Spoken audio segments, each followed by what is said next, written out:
Thank you. We had some really good sessions. I think Shiv spoke about data and lots of data, and do you get inundated in data or do you get insights out of it? I think that was one of the things he talked about, and you've heard a bit of a common theme here. And as the largest measurement company around, I think we obviously look at a lot of data and a lot of measurement. And the key is to get some insights out of the measurement. That's really important. So what you'll see here is some amount of a storytelling around data sources that are available around this area, around app usage and how the mobile consumption behavior is evolving over the last few quarters and last couple of years. Some of it is accessible data, and a lot of it is really smartphone data that we have, because we run a panel of Android smartphone users. It's urban data, that's the only qualification in some parts of it. But you'll see, I think, some fairly interesting, fascinating stuff, very current things. These will keep evolving over time, and as it evolves, we'll learn more and we'll keep sharing more with you. But this is some sets of insights that we are starting to learn slowly, I think. So first of all, I would say that what's driving a lot of this is common knowledge, but just making that point is that there's been a total crash of data prices. All of us are aware, but I think the context of that crash is important to look at. So we know India is the lowest data price market, but what's true is that in the last couple of years, it's dropped to 5 cents a GB, which is a 95% drop, right? And we've got very, very good smartphones with a load of features, selling at $30 today. So the ecosystem is getting heavily enabled, and I think one of the things you'll see, and which is why a lot of the comparison you'll see on our slides here today, is the pre-Geo to the current effect. So Geo also came in and made a little bit of a splurge, I guess. And what did that create as a result, I think, is important. So you'll see a previous time point and a later one to understand where the market has gone. But essentially, crashing data costs and crashing cell phone costs with high-end smartphones coming at low prices. And what's happening as a result is, if you look at a slightly longer horizon, the last couple of years, what you find is penetration keeps on going up at a fast pace in cohorts where we were not so penetrated in terms of mobile phone ownership. And this is individual people ownership, not number of SIMs. The number of SIMs penetration numbers would be higher, the growth numbers would be higher. So this is just individuals and people, which is why you'll see slightly lower numbers here. But the point is really that while penetration overall is growing up, it's going up in rural, for example, quite a lot. But you find lower, SECs or NCCS and older age groups really growing, in a crazy manner. And I think there's one number we put in there. Even if you look at the cell, which is out there, 20 to 49 years, NCCSD, there are 125 million smartphone, consumers in that cell, which is one of the low interest sales, if you may. So there's so much of growth happening across, and there's a democratization of reach that's coming in, and you'll see the effect of that in the behavior that will come up in the later slides. So keeping a couple of those things in mind, what we are as a result seeing is that, and as you'll see even in this presentation, television is not going away, television is not dying at all, but what you are seeing is that you're seeing a very, very active multimedia behavior that's coming from consumers. So if you look at one media consumed in a month, two media, 3 and 4, the big growth that's happened is in the 3 and the 4 media consumed. So television, print, outdoor, and internet, radio and internet is the 4 mediums. And as you go up, you see the doubling at the any 3 medium and a 3x growth on all 4 medium. And obviously digital, and which means smartphone, digital and mobile plays the big role there. So that is the big paradigm shift that's happening. And you'll see in the next slide that the traditional mediums are not going down at all. So it's an add-on layer that's happening, but the big play for the marketer is sitting on those multimedia touch points of consumers. And hence, how do you do your brand planning, your media planning, your marketing and creative planning? So that's one very, very big change that's starting to happen. And layering on that, and that was on reach numbers. If you look at engagement, which is the amount of time spent, and this is the point I think Shiv made, is if you look at the blue boxes, you'll find the amount of time spent on television has not gone down at all. In fact, it's gone up over time. Maybe a slight increase, but it's gone up. So there is no cannibalistic effect that's happening. The point is that one medium is not cutting into the other one. Digital and mobile is not cutting into traditional, but it's adding on, and that's where you can see the add-on numbers are really, really big from the amount of time spent, 0.7 hours in 2014 to you can see almost 4 right now. So there's a big change happening in terms of add-on of smartphone and mobile-based digital consumption, whereas traditional medium and TV remains, and grows slightly. So there's a very interesting phenomenon of a total window of opportunity of communication going up with consumers as more multimedia opportunities, the same consumer consuming multiple media, which is you saw in the previous slide, up to 3 and 4 media channels, and then more engagement on the digital medium, while traditional also continues strong. And with this, background, I guess we then dived into our smartphone panel, which is, like I said, it's an Android panel and it's an urban panel, but it's spread very nicely around urban. So it's not metros. It is all, all of urban covered quite well. And this is where I was talking about the pre-geo effect and the post effect. And what's happened is, as data prices have come down, the freebie effect actually is nullified. So because it's a low price now, growth has happened in the last 1 year at a phenomenal pace as well. And as you can see, time spent on the smartphone has gone up by 30 minutes in this time, which is a lot of time, when nothing else is actually cannibalizing. But what's interesting is that where is this time going, and what's the shift of that time between a couple of years back and today? And you'll find that there's a lot more from a bit of a, and these are maybe provocative points for us to kind of think about and mull over, but there seems to be a clear shift of behavior of social type of consumption to more individualistic and personalized consumption, and you'll see why I say that. So look at the places where the growth has happened and where the degrowth has happened. So calling has gone down by a lot, chat has gone down, and VoIP has gone down by a lot. Social networking has gone up by a lot in terms of percentage of those activities. It's doubled, as you can see. And I'll come to the youth in a second. But what is not uncommon knowledge, but still it's staggering to see that video streaming has gone up in these 3 years 12.5 times, 13 times, right? From being a really small number to 15% today. So the point is, if you now dive into the pattern of these changes, you can start seeing things like social networking going up quite a bit, video streaming going up a lot, but things like chat going down. So I guess where are the consumer needs going is an important question for us to think really about and answer, because it might reflect a deeper change in how media consumption patterns are going through. And that's going to be important, going forward from marketer standpoint to really think about. We saw all those, in the morning, Rohit showed some communication, Sashi showed some, that the kind of the private medium that smartphones are providing. And I think that's what you're starting to see here, that it is a medium which is a one-to-one direct reach medium, private medium, and that's the reason you can see that growth happening so much. And then the Durex ad that Sashi showed and the stuff that Rohit showed really falls very nicely into what you're seeing on the behavior here. Now, as we said, in the previous slide, we talked about the fact that chat is dropping. So one of the key questions we had is it dropping in some cohorts or everywhere? And what's the phenomenon that's going on? And what you find actually is that there is a clear drop that's happening. It's happening across age groups. So it used to be the highest amongst the youth. That's where the drop is the highest. As you can see, a 40% drop. By the way, the drop is not small. 30% drop is a big drop. What's telling today is that the amount of chats has been almost harmonized between the different age groups. That's interesting to look at, right? So dropping across and almost the same everywhere. So this whole point of the older age group, a lot into chats, etc., is more validated today. But as you can see, absolute numbers, because their penetration numbers are low, you see quite harmonized numbers there. But it's really interesting how this shift out is happening in terms of who's gaining and who's losing. The other point I would also say before, maybe let's cover this, is as we get to video streaming. So what you are seeing on the growth on video streaming, again, you can see the growth is happening more amongst the youth, the 15 to 24s, but there's a really strong growth happening in the others also. So if you look at growth rates, and the left side is your reach numbers, and the right side is the engagement numbers. So the story is a little different between the two. So if you look at reach and penetration, you find that's fairly democratized, where all the age groups are growing at a similar pace, 3.9 times, 3.8 times, 3.6 times. So it's gone from, let's say, around 4 days in a month to more almost every day, or certainly more than every alternate day. And you see the big numbers coming up on the youth there. But it's fairly democratized on reach.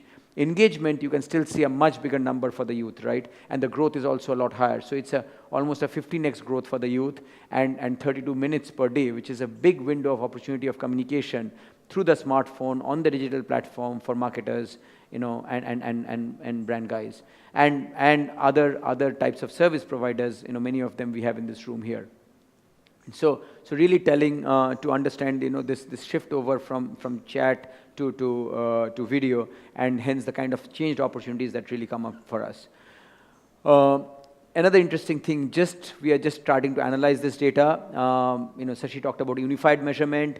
Unified measurement, I'm sure, will happen in this country. Maybe it will take a little longer, but we are trying to get to that through not the full unified measurement of the same consumer being measured on their cross-media behavior, but sometimes you can layer and fuse on top of each other to understand, okay, similar representative consumer base, if I look at it from different data sources, do I start learning something or not? So this is not fusion, this is not one source, but I think it's very, very interesting to try to overlay these patterns of TV viewership versus smartphone video streaming consumption. And lots of interesting things you can see here. And this is early data. We will need to understand this and learn this more. And this is for the youth. We looked at it. Strangely though, the behavior pattern amongst the older age groups is very similar to the youth in this one. So some places you will find that youth is over-indexing, like you saw the engagement numbers in the earlier slide, but many places you find there's a bigger democratization story, and it's not really youth story, and some of the slides coming up will also show this, where you saw the growth was very similar for youth versus the others. So here also, patterns are similar, but what is interesting is that places where television dips a little bit is where the smartphone kind of is coming in. And some of these, let's say, the afternoon, there's a bit of a time that the person has for themselves in the afternoon, and the late nights that you look at it, 10 p.m. onwards. And that's where the social viewing of the television, dips. And that's where the digital and the smartphone and the mobile viewing really goes up, and video streaming goes up in that phase, which says that we are today creating additional time points of reach to the consumer, which perhaps would be a little more difficult to reach in the earlier times. So when you think about your media planning and what do you put at what point of time, you can start getting a sense of what do you put when on television and what do you put when on the smartphone. So really interesting stuff starting to come out, which will give us, again, clues and leads into multimedia planning when brands are trying to communicate to consumer. Again, very fresh, it's yet early stages, and we'll see how this evolves with time. And we did see a bit of the drive in the first box you see in the 2 to 4, 5 p.m. slot, that is driven a little bit by females, and the one that you see in the prime time and the evening night hours is driven a bit more by the males. So we start seeing those demographic differences. Again, it's early days, so we're not calling out a lot of it, but we can sensibly also understand why that middle of the day is being driven by the women a bit more, where they are spending their individual time on the smartphone, and the men folk are doing maybe a little bit more of the later night viewing that you can see here. Interestingly, since we saw this prime time behavior, we took the 8 to 11 p.m. slot and we tried to see, so what's happening in the app world today, given that we're focusing on the apps. So what we find, and this is a little bit akin to some of the behavior we have seen in the print industry, where people don't read a lot of publications. And you'll see the fragmentation, and I'll talk about the fragmentation, but during that prime time slot, when there's a lot of television viewing, what you see is that on an average, 2 apps are consumed. Big picture, 2 apps are consumed on an average. There are others as well, and there's a switching of around 4 times of switching that we see in that couple of hours period. So it's starting to give us really interesting data in terms of what's coming out in terms of how many apps are parallelly viewed or multi-screened along with television. That's not a large number. So when you see the fragmentation of apps in the coming slides, that's other day parts more than prime time is the read that we are starting to get. And then when you look at switching, yes, there's switching happening maybe around 4-5 times on an average. Some would do a lot more, some would do less, but that's what we see when also maybe there's a television viewing going on. And then what we wanted to understand is that we all know that YouTube is really big, and that takes up a major of the video viewing.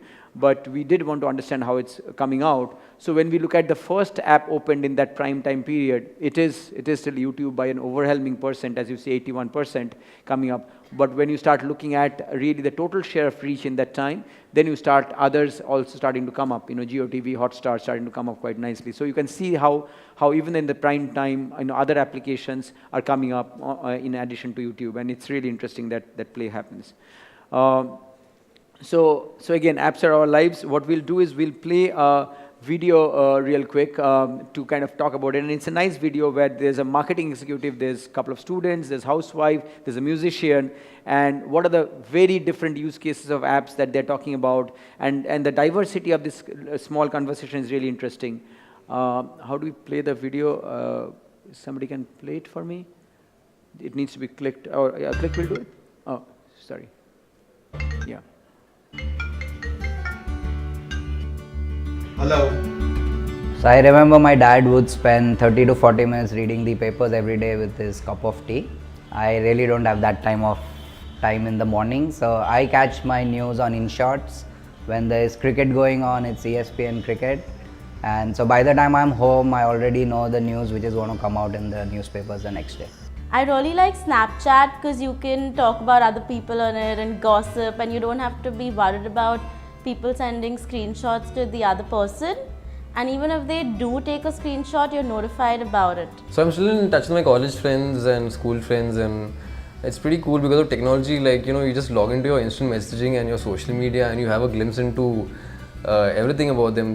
What are their kids up to, what's their work life, even where they go to hang out, and it's pretty cool, and these times are really amazing.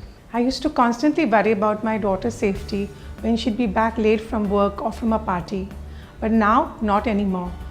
With her sharing her location with me wherever she is, I am at ease, and I can watch my series in peace, and I don't trouble her anymore asking about her whereabouts. It is very difficult to get bored these days. There are so many options of entertainment available out there. Movies, web series, music, games, sports and whatnot. You name it and you have an app for it. And all this on your little phone. How convenient it is. So I guess the important point is the diversity of the applications that you saw here, from social networking to news. I get news live, and hence I don't wait for the next day or the evening program. You saw security and location services. You saw just pure entertainment and video and sports and gaming. So that's really what's happening, and the last few minutes I'll spend on that to really, oops, sorry. Okay, sure, thank you. So what we are happening is that now, again, if you look at the panel, what we find interesting things, that on an average, you find in a typical month, there are around 30 apps that are used. When you bring it down to a week, it drops. It doesn't drop that much. So there's good news to say that it's not just the top few. There's more apps that are used, and the numbers doesn't vary much by month, because you uninstall and install around 6 apps.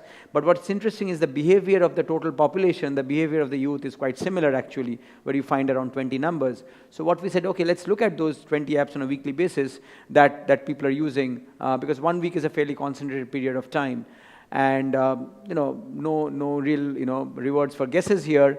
The ones which are really big are WhatsApp, Chrome, YouTube, and Play Store, accessed by over 80% of this panel, and 70% is Gmail and search. So you find all the big properties there. And again, and I think Facebook comes just after at around a little over 60. But what we wanted to do is, okay, these are the ones we know about. Let's go beyond and see what's going on. And what we did is we tried to group them together in terms of understanding consumer behavior, in terms of which apps are viewed together per se, to see whether it's kind of giving you that sense of that all the chat apps are together used by a set of consumers, all the payment apps are used together, all the entertainment ones are used together. So that's kind of the way we looked at it. And this is called basket analysis, where we look at the basket of apps being used. And again, all of this is within the week we are talking about, so it's not over a period of time where this gets diluted. But what's also interesting to see the direction of these apps being used. So are people using both, and are they moving from one to the other? or is it mostly moving in one direction? And it's a bit of a complex chart, I must warn you, but bear with me, we'll do a little glimpse of it, and you can see the different colors of the different applications. So you see some of the payment ones on that side, you see some of the e-commerce, e-tailing ones in yellow on the top, you see the chat ones in the middle there in the blue, and so on and so forth. And what you find is obviously, keeping those 6 or 7 out that we talked about it, Facebook comes up really big here. But what's interesting is if you see the direction of the arrow is going from Facebook Messenger to Facebook more than the other way around. It's a little hard to read, but that's the direction it's going. Whereas you look at between Facebook Messenger and Instagram, people are crossing over. So Instagram users are using Facebook Messenger and vice versa. So some are bi-directional and some are going in one direction. And similarly, if you look at on the payment side, you look at PhonePe to Paytm, you find again the movement is more from PhonePe to Paytm. So they might have entered through PhonePe into the digital wallet world and then moved over to Paytm. So it's really interesting how this data is coming out, and this will give a lot of implications for folks who are putting up these apps and the marketing, etc. of these ones. So again, very fresh analysis that's coming out of our latest one, but really interesting to see which others in the fragmented world is coming up beyond the top 5 or 6 or 7. And how do they interact with each other, where they're all kind of, medium to small sized in application, but have journeys to tell in terms of the way the consumers are moving beyond them. Getting from the use of the apps, the ones that are used to how they're enabling us. Interesting data point again we found. Think about a similar genre: social networking, shopping, payments, video streaming, entertainment, music, etc. What we find here, just to explain, is that the axis on the bottom is the reach. So which one's the more reached ones, and the other one is engagement or frequency, of consumption, number of days in a month. So again, no surprise that video streaming comes up high on reach and also high on the frequency of consumption comes very high. But the question is, who's next? And I guess you can start to see that payments is coming up really up there. So usage and reach and penetration is very high of payments. Engagement, is all starting to build up. So the amount of frequency of use, so reach and frequency both are building up. But what you see here is also music, we saw in the last couple of years, has gone up a lot in terms of its frequency of use and consumption. So reach is somewhere in the middle, but the frequency is really starting to go up. Similarly, you can see some of those areas which are still quite small, health and BFSI and news, where reach is on the lower side, and frequency of usage is also and engagement is also kind of on the lower side. So this will start to play out. Social networking, obviously, as we talked about it, a lot of reach that we are seeing, but as you saw in the earlier slides, time spent, etc., is going down. So you find the engagement parameters and hence the frequency of usage parameters are not very high on those ones. So this shift happening that we talked about social behavior versus personalized or individual behavior, right?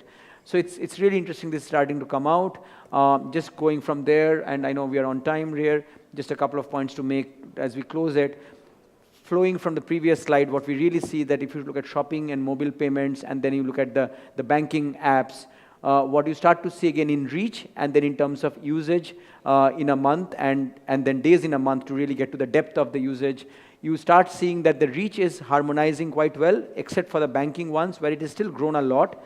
I would say that 3 years from 28 to 54, that's a big growth, but it's still sitting in the middle given the history of when these started. They started a long time back, so the fact that they've reached around middle reach is something to note. And I guess even in terms of used in number of months or in number of days in a month, it's on the lower side, which says that people are moving more into the mobile payment options, and that's where smartphones and mobile payments come up really. And that's where you're seeing the big growth of 6 days to 14 days in a month. So every other day somebody's using the mobile payment option, and the number of apps used has also gone up from 2 to 4, like you saw the basket analysis earlier. Whereas shopping perhaps was growing, it's growing a little bit, but at the same pace. So you can really see mobile payment going up a lot, and you can see shopping also growing, coming up over time, but in a more gradual way. And the banking apps are really taking a little bit more time to come up.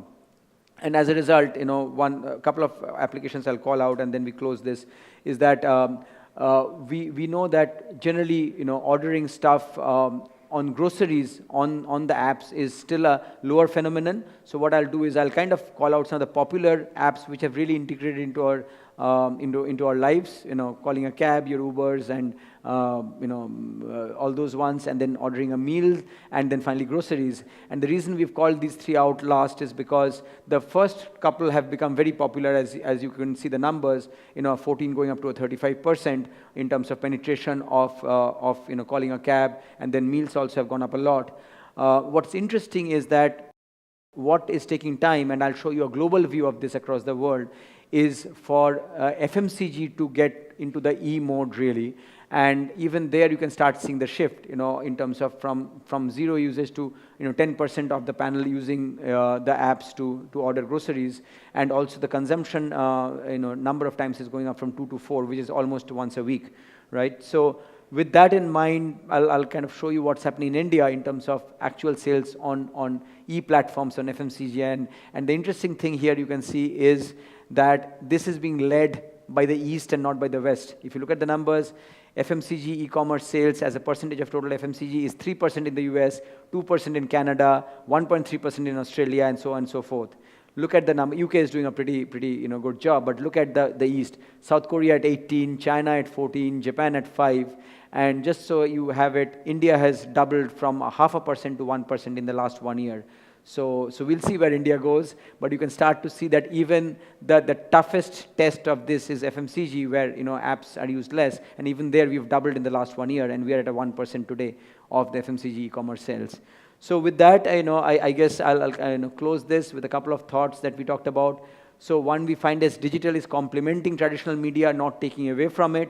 Traditional media is growing, engagement and reach are both growing, but there's a layer that's coming in which makes a lot of options for us as marketers on multimedia planning. There is a movement from social to personal that's happening, with engagement on chats and voice and calling going down, and a huge increase on video.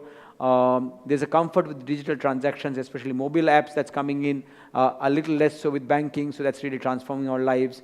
And then we are now starting to see even the last test of apps coming into infiltrate into our lives, where even groceries and FMCG sales are starting to pick up on that. So lots more we'll learn in the coming days, months, and quarters, but a little bit of a snap on the apping world really. Thank you.